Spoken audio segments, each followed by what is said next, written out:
I mean, it's just so great to see how shit is supposed to be ran when a W is not running it. Yes, man. I'm here to tell you they dropped their new Caitlin Clark ad campaign and they made them actually insult themselves in a clip. That is Kelsey Mitchell, but none other than Paige Beckers. Now, we all know that Paige Beckers and the Dallas Wings ultimately beat the Indiana Fever this past weekend in a home opener.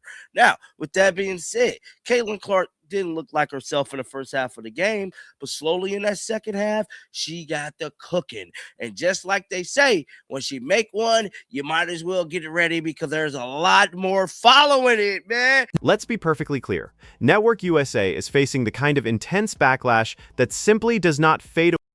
Is the most powerful sports network in the world actively trying to bankrupt its own multi-billion-dollar investment? It is a question that sounds like a conspiracy theory until you actually look at the footage, and let me tell you, the evidence is becoming impossible to ignore. Right now, a major network is facing a level of volcanic backlash that simply doesn't fade away with a corporate apology. We are witnessing an absolute institutional meltdown where the very people paid to amplify the sport are caught in a calculated attempt to degrade its biggest star. While the front office and production teams sit in their glass offices, the millions of fans who actually pay the bills have reached a breaking point. They've documented the slights, they've kept the receipts, and they are now exposing a pattern of disrespect that goes far deeper than just a single bad broadcast. You need to drop your thoughts in the comments right now, because what just happened with this latest ad campaign is a masterclass in how to alienate your entire audience. When she sees one go through, it's like the basket becomes an ocean.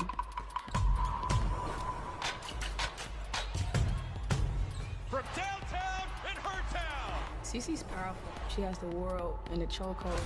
I got chills from the explosion.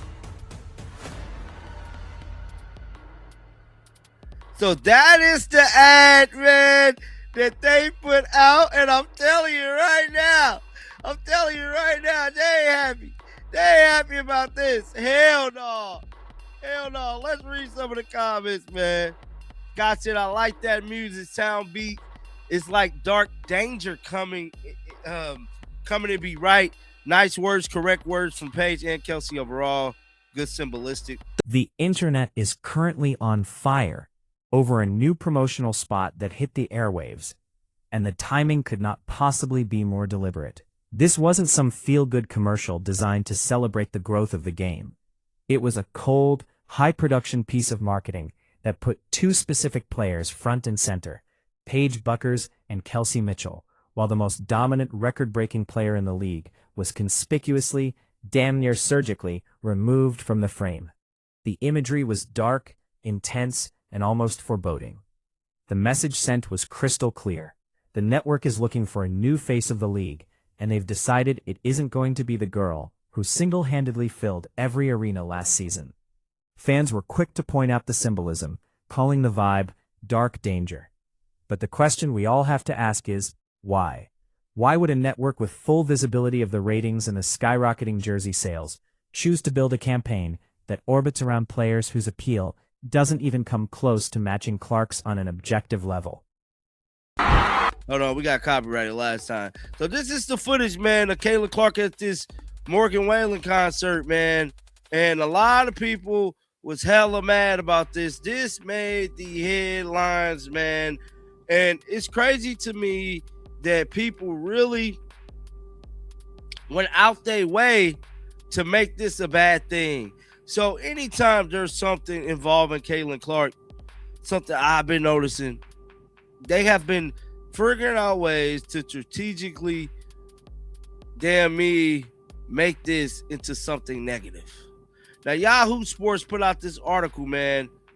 It stated WNBA fans angered by Caitlin Clark attending Morgan Wallen concert. Clark is facing criticism for some of the WNBA fan base of her Saturday night concert.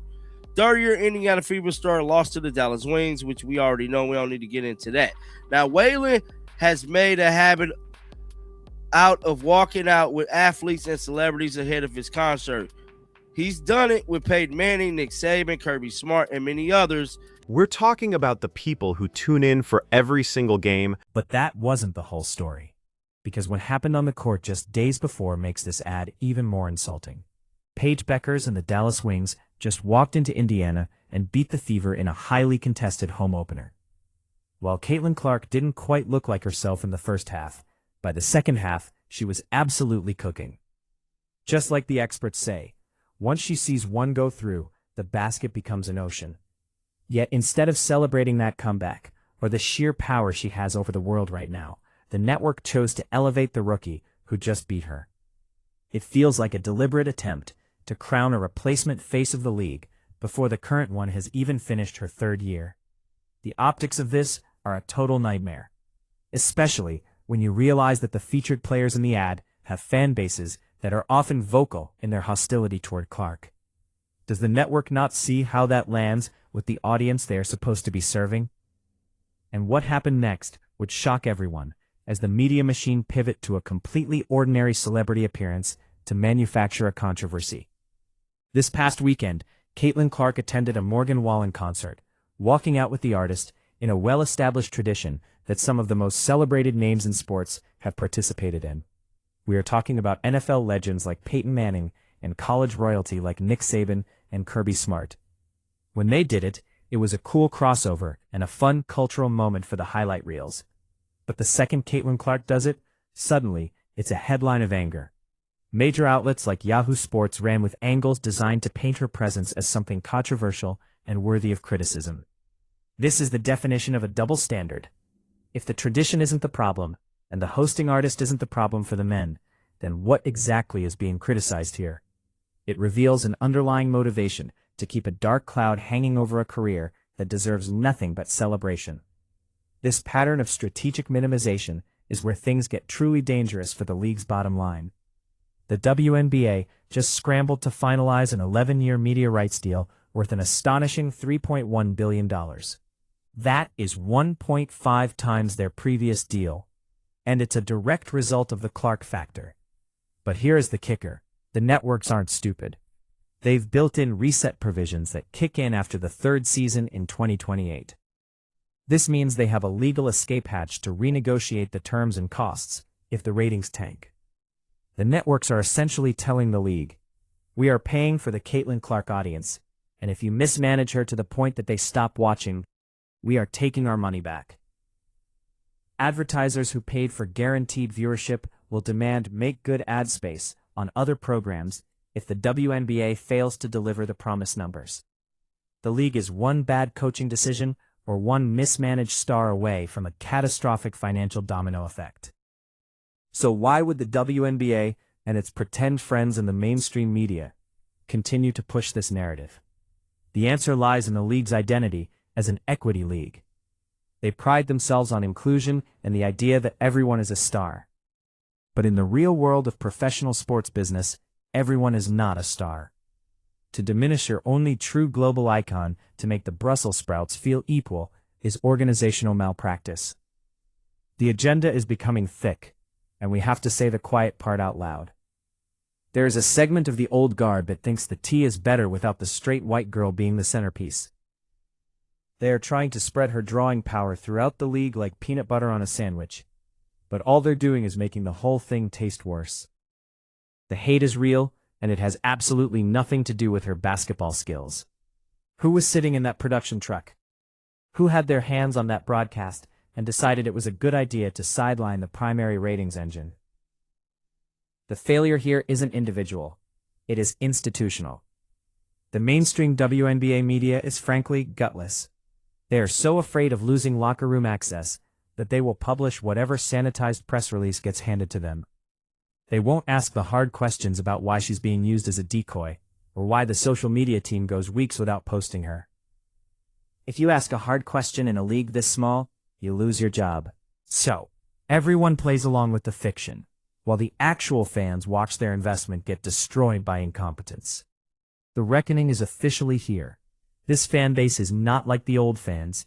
They are a new breed who have meticulously documented every dismissal for the better part of 3 years. They have screenshots of every cold headline and every cataloged slight.